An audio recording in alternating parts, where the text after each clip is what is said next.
दोस्तों नमस्कार, मैं विकास। आप देख रहे हैं जस्ट टीवी इंडिया। लगातार देश में शोषित पीड़ित वंचितों और दलितों को लगातार मीडिया के माध्यम से ये दिखाया जा रहा है कि सरकार और तमाम लोग जो जुड़े हुए हैं सरकार से, वो दलितों के लिए एक सकारात्मक रवैया रखते हैं, लेकिन असल में ऐसा नहीं है। जब हम ग्राउंड रिपोर्ट पर पहुंचते हैं और ग्राउंड की हकीकत जानते हैं तो आज भी वही द्वेषपूर्ण नीति है, आज भी वही हीन भावना है उन तमाम लोगों के लिए। जी हाँ, चांदपुर गांव मदनापुर थाने के अंतर्गत आता है। इस चांदपुर गांव में खुशीराम नाम का एक व्यक्ति रहता है। खुशीराम वाल्मीकि जाति से ताल्लुक़ रखते हैं, लेकिन पूरे गांव में खुशीराम का सिर्फ एक ही घर है जो वाल्मीकि जाति से है, और दलित जातियां उस गांव में होंगी ऐसा हमें अभी तक पता नहीं लगा है। लेकिन वहीं के दबंग कुछ लोग हैं जो उनको उस गांव में अब रहने नहीं देना चाहते हैं। खुशीराम लगातार अपनी बात को लेकर थाने में भी गए, पुलिस स्टेशन में भी गए, लेकिन कहते हैं ना, जिसके पास पैसा होता है, जिसके पास रसूख होता है, कानून भी उसके पीछे पीछे चलता है।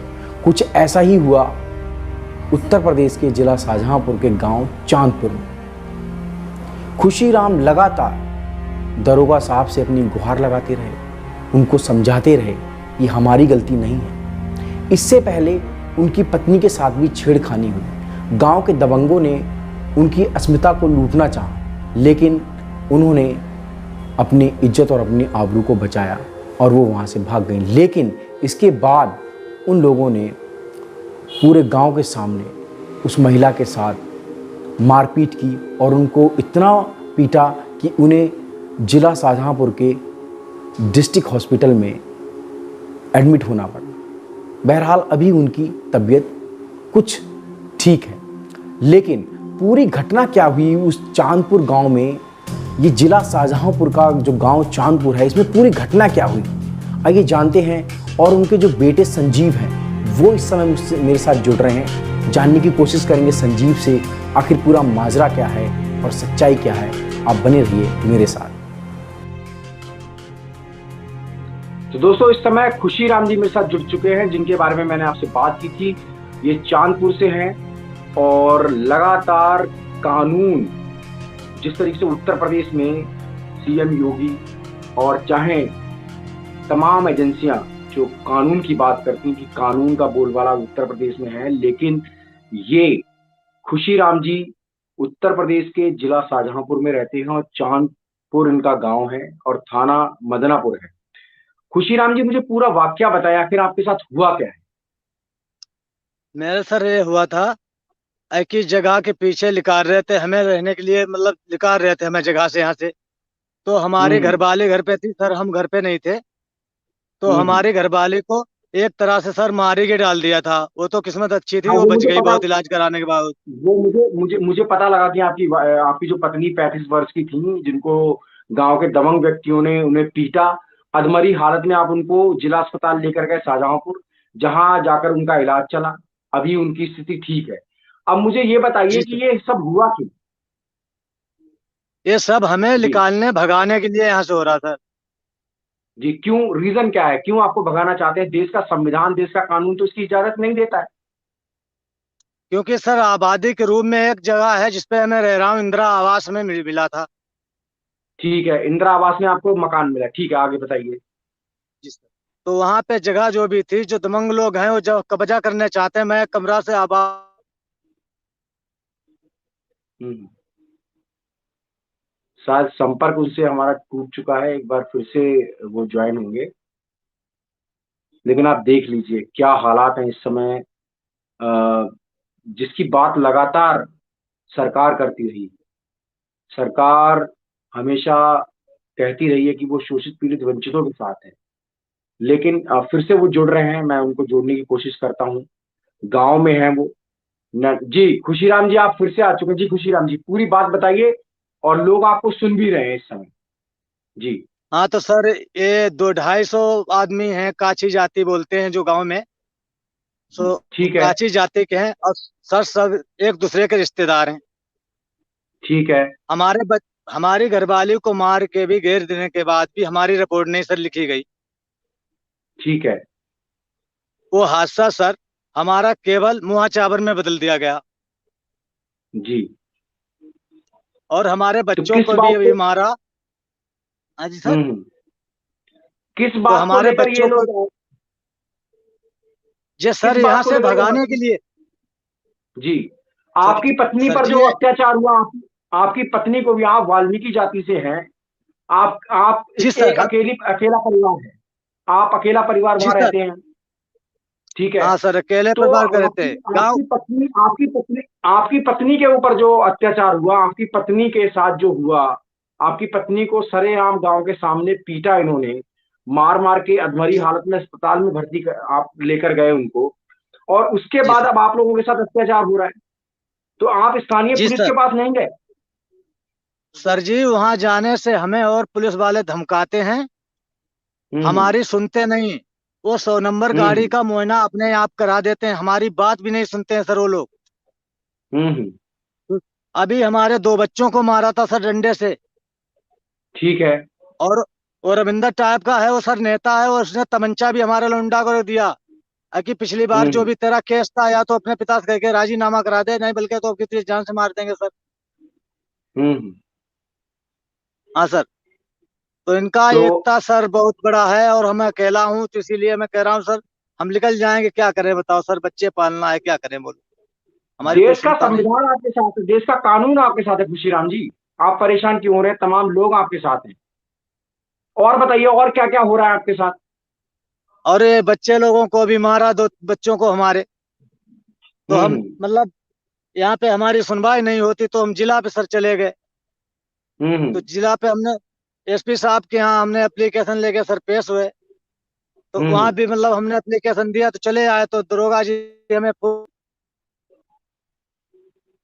फिर से शायद उनसे संपर्क कट गया, क्योंकि गांव में है वो, और नेटवर्क का इशू आप समझ सकते हैं होगा वहां पर। लेकिन आप देखिए, ये सिचुएशन है इस समय तमाम गांव में। मैं किसी जाति का पक्ष नहीं ले रहा हूं, लेकिन मैं सिर्फ ये कह रहा हूं कि देश का संविधान, देश का कानून सभी को बराबरी का हक देता है। और फिर से संजीव जी हमारे से जुड़ रहे हैं एक बार। जी, जी संजीव जी, अपनी बात रखिए संजीव जी। हाँ तो जी सर यही कह रहे हैं, ये हमारी कोई चलने नहीं देते थाने में। ये 100 बंदे हम्म, जाके मदनापुर थाने में हमारे एसओ के पास हम्म।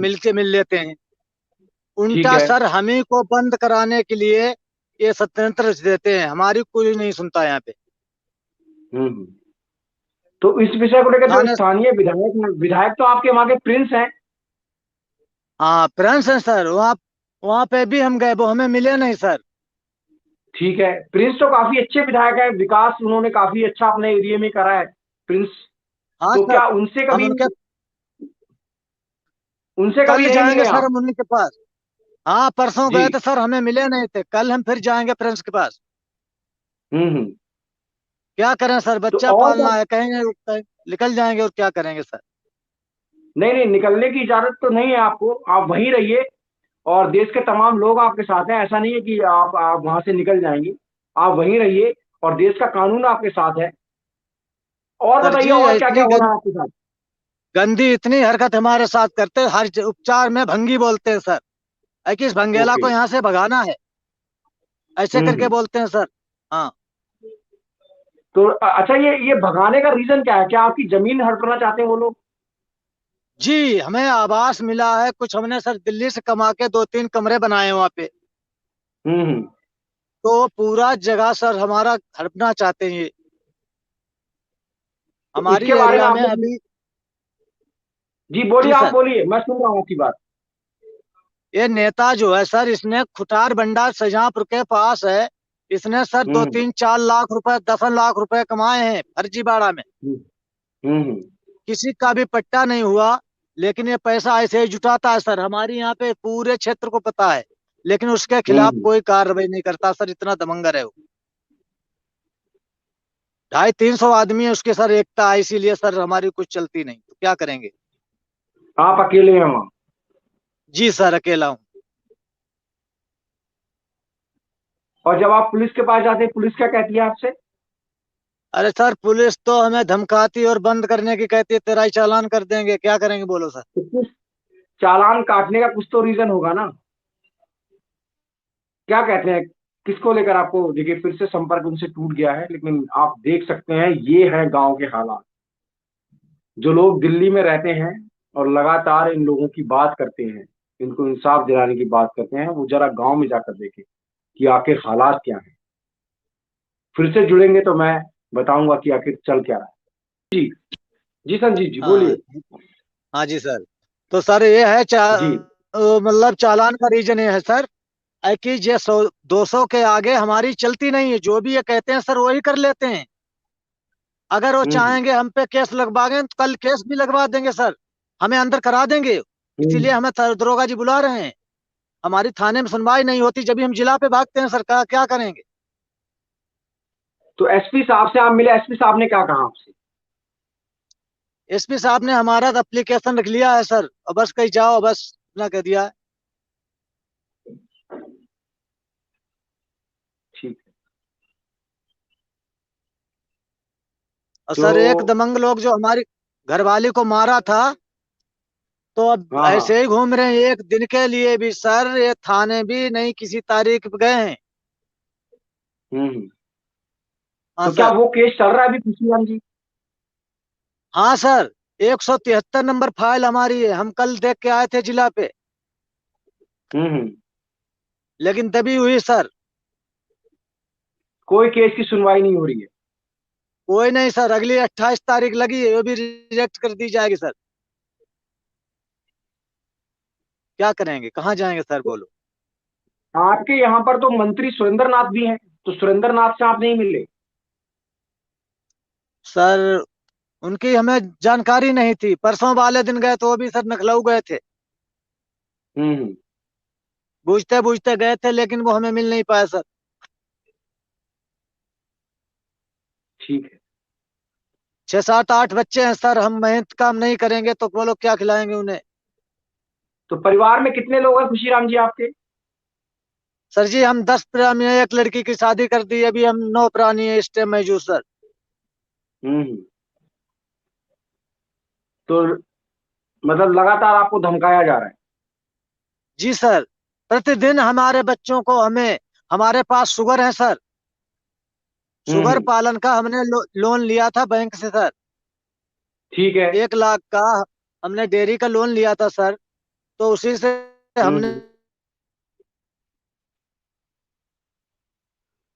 फिर से संपर्क उनसे टूट गया है हमारा, लेकिन कोशिश यही है कि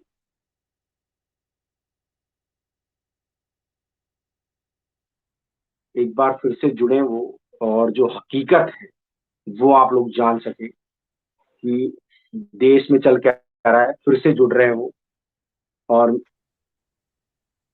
जी खुशीराम जी बताइए अपनी बात। हाँ तो सर मैंने स्वरोजगार में मतलब 1 लाख रुपए लोन लिया था अपनी बैंक से, धंधा ठीक करने है। के लिए। तो हमारे जी। पास जनावर स्टैम्प है सर, तो जनावर रोड हम्म पे निकलने के लिए भी हमें मना करते हैं। जो सड़क है सर चलने के लिए होती है, उस पे दोनों हम्म साइडों ही में सर कंडा थोपते हैं। हमारा सर हम्म बहुत बुरा हाल है, प्रतिदिन मारने ही हम्म। तोड़ने का मकसद आता है। लोग मतलब गाली गलौज खत्म करते रहते हैं सर, भंगी उपचार करते हैं सर, ऐसे ही करके रोज गालियां देते हैं हमें। तो आपने SC ST एक्ट में मुकदमा दर्ज नहीं करवाया? भाई जाति सूचक शब्द कहना तो कानूनी अपराध है।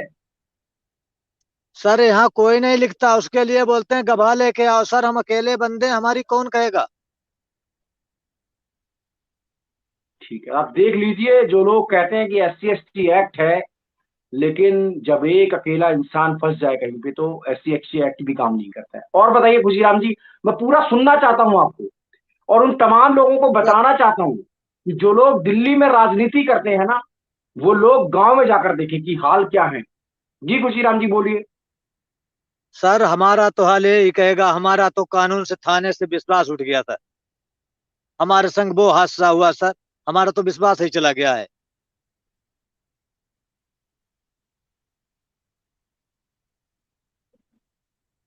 तो आसपास की कोई स्थानीय नेता आप लोगों की मदद के लिए नहीं आ रही क्या? अभी नहीं, फ्रेंड्स के पास जाएंगे, वही रास्ता रह गया एक सर, उसके पास जाएंगे, हम्म देखो कल। हाँ, हम्म दरोगा जी उन्होंने तहरीर भी ले ली सर, मुआयना भी करा लिया। और हम्म हमारे लिए सर कुछ हमसे कहता है, हमें धमकाते हैं पुलिस वाले आके यहाँ से सर फोन करके। तो हम हम्म सर उनके पास नहीं जानते, क्योंकि ये लोग मार करा देंगे, पैसे वाले हैं सर, हमारे पास कुछ है नहीं, हम गरीब आदमी है। हम्म ठीक है। और क्या बताइए करें सर, खुशीराम छोटे जी। छोटे बच्चे। हाँ सर, तो इसीलिए कुछ हो सके सर मेरी मदद कीजिए, इसीलिए आपको हम वो करते हैं सर, इसीलिए हमारा बहुत मेहरबानी बिल्कुल होगा आपकी सर। आपकी आपकी मदद की जाएगी। देखिए आपका मामला अभी तमाम जो नेता हैं उनकी नजरों में नहीं है, तमाम एक्टिविस्ट हैं उनकी नजरों में नहीं है। वो लगातार आप जैसे लोगों के लिए काम करते हैं, ठीक है। तो अभी जब ये खबर लोगों तक पहुंचेगी, शायद फिर से संपर्क उनसे मेरा टूट चुका है, लेकिन ये खबर अगर आप लोग देख रहे हैं और अगर आप लोगों में इंसानियत है और जो लोग अम्बेडकर को मानते हैं, अम्बेडकर के फॉलोअर हैं और जो वाल्मीकि जाति के नाम पर राजनीति करते हैं, वो जरा इस वीडियो को अगर देख रहे हैं तो अपने जहन में सवाल उठाइए, और सवाल ऐसे उठाइए कि दिल्ली में झंडा टांगने से काम नहीं चलेगा। तमाम लोग हैं जो गांव में रह रहे हैं, फिर से खुशीराम जी जुड़ रहे हैं, उनसे मैं तमाम चीजें पता करने की कोशिश करूंगा। जी खुशीराम जी बोलिए। जी हाँ संजीव तो है सर आपका यही। बेटा, संजीव। जी आपका बेटा हाँ सर। संजीव है, मैं संजीव से बात करना चाहूंगा। संजीव है, संजीव। संजीव को जरा बुलाइए। इससे पहले मार के गई। जी सर। जी संजीव बताइए। जी सर, मतलब पहले नंबर मेरे मम्मी को मारा था। हाँ हाँ। पहले मेरे मम्मी को मारा था, पर मैं यहाँ पे था नहीं, मैं मरनापुर गया हुआ था। जब मैं आया तो हम्म मेरे को भी मतलब पीटने के लिए पकड़ने की कोशिश की, तो मैं भाग गया हम्म था फिर। ठीक है। तो मैं भाग गया, तो मेरे भाई रह गए थे घर पे, छोटे छोटे हैं, मेरे से छोटे हैं। वो घर पे रह गए थे, हम्म तो उनको मारा था फिर उन्होंने। ठीक है। तो संजीव अभी क्या हालत है? अभी वर्तमान में आपके पिताजी से मैंने बात की है, पिताजी ने अभी तमाम चीजें बताई हैं मुझे। पिताजी ने तमाम चीजें अभी बताई सर हैं ये संजीव मुझे। अभी सर ये हालत है, अगर जैसे हम लोगों ने जानवर पाल रखे हैं, अगर रोड से निकालते हैं तो बोलते हैं नहीं, मतलब रोड से मत निकालो, इनको पालो मत, इनको बिल्कुल हम्म बंद कर दो, हम्म इनको बिल्कुल बंद कर दो अगर गांव में रहना है तो। हम्म और थोड़ी सी जगह है, मतलब उसके पीछे ये सारा कुछ हो रहा है सर, मतलब जगह लेने के लिए। ठीक है। ठीक है संजीव, आ, मैं ये तमाम चीजें जो लोग ये देख रहे हैं इस वीडियो को, मैं शेयर करने के लिए तो नहीं बोलूंगा, लेकिन हाँ डिस्क्रिप्शन में नंबर जरूर मैं संजीव का दूंगा। आप लोग इनसे संपर्क करें और कानूनी रूप से जो तमाम लोग एडवोकेट का तमगा टांगे हुए घूम रहे हैं, वो जरूर इनकी मदद करें। और वो लोग जो सिस्टम में बैठे हुए हैं, जिनके कंधों पे जिम्मेवारी है समाज को तमाम चीजें देने की, वो कम से कम सुधरें। और जब वो फैसला सुनाने पे आते हैं तो कम से कम पक्षपात ना करें। ये चंद सिक्कों के लिए अपने फर्ज को ना भूलें। तो दोस्तों ये खुशी राम और संजीव थे मेरे साथ इस समय, और तमाम बातें आपने सुनी कि आखिर दर्द क्या है। एक अकेला इंसान अपने परिवार के साथ रह रहा है, 9 बच्चे हैं उसके, शाहजहांपुर उत्तर प्रदेश, गांव चांदपुर, थाना मदनापुर के ये लोग रहने वाले हैं। थाने में जाते हैं तो सरकार सुनती नहीं है, मंत्री और नेताओं से मिलते हैं तो उनके पास टाइम नहीं है, क्योंकि लखनऊ जाना जरूरी है। तो आप अगर इस वीडियो को देख रहे हैं और कोई वाकई में कोई एक्टिविस्ट है जो इस वीडियो को देख रहा है, जो सोशल वर्कर है, जो इन लोगों को इंसाफ दिला सकता है, तो इन लोगों से संपर्क करें। और मैं भी, मुझसे भी कोशिश होगी तो मैं भी इन लोगों की जरूर हेल्प करूंगा। तमाम खबरों के लिए आप देखते रहिए जस्ट टीवी इंडिया। और आज दोस्तों मैं कुछ कहूंगा नहीं, आज सिर्फ मैं इतना ही कहूंगा कि ऐसे तमाम परिवार इस देश में हैं जो डरे हुए हैं, सहमे हुए हैं, जिनके लिए कानून तो बन गया है लेकिन कानून अप्लाई नहीं होता है, क्योंकि कानून अप्लाई करने वाले ही जब दूसरों का साथ देने लगे तो हालात खुशी राम जैसे होते हैं। तमाम खबरों के लिए आप देखते रहिए जस्टिस टीवी इंडिया।